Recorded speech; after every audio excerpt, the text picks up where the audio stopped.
ማዘር ታማለች። ብራዘርም ቤት የለም። ኧረ ምንድን ነው ምስ ይመጣ ይሆናል። ስንት ሰዓት ነው ደግሞ? ስልኬ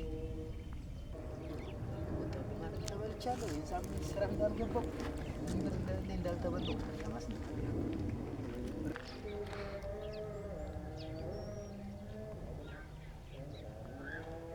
ብራዘሯ በቃ ከዚህ አጠፊም አንቺ ወይ ስልክ የለሽ ያራሽ የለሽ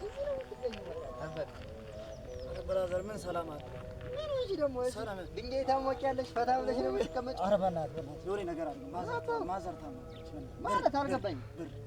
እናታችን ታማለች እኮ እያልኩ እኮ ነው። ቆይ ተረጋጋሽ፣ ተረጋጋ። ምኑ ነው የታመችው? አሁን ብሰጥ ወስደህ ልታጠፋ ነው? ምን ነው የማጠፋው? እናታችን ታማለች ተኝታለች እያልኩ እኮ ነው።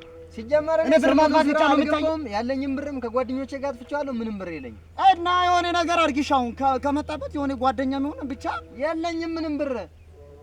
የሆነ ነገር አድርጊ። ማዘር እኮ ታማለች። ማዘር እኔ ምንም ሳምንት ውስጥ እናታችን እኮ ነች። የለኝም እኔ ብቻ ነው ታዲያ ግዴታ አለ የራሱ ጉዳይ። ኧረ ተው ተው፣ ይጸጽታል።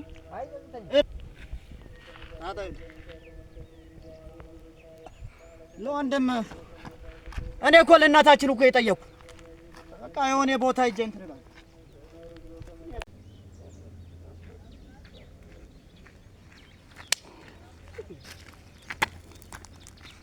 የስንት ነገር ያልኩት እንበላለሁ በመድኃኒዓለም በእናትህ ገንዘብ ይስጠኝ። የምን ገንዘብ ነው የምትለኝ? እናቴን አሟታል። ገንዘብ ይስጠኝ። እኔ ምን አገባኝ? እኔ ምን አገባኝ? እኔ ቁማር ተበልቻለሁ። ተወኝ አንተ። ምን አገባኝ? እኔ ቁማር ተጫወት ብያለሁ። እኔ ገንዘብ ይስጠኝ። ኧረ በመድኃኒዓለም አብርሃም፣ እኔ ለአንተ ጊዜ እንደዚህ ነኝ። እኔ አይመለከተኝም። ገንዘብ ስጠኝ። እኔ ለአንተ ጊዜ እንደዚህ ነኝ አብርሃም። መድኃኒት መግዣ የለኝም። ገንዘብ ይስጠኝ። አውስታ አንተ የምትለውጥ ባል ስለሆንክ ነው አንተ። እኔ አይመለከተኝም። ገንዘብ ይስጠኝ። አታበል ሰው አንዴ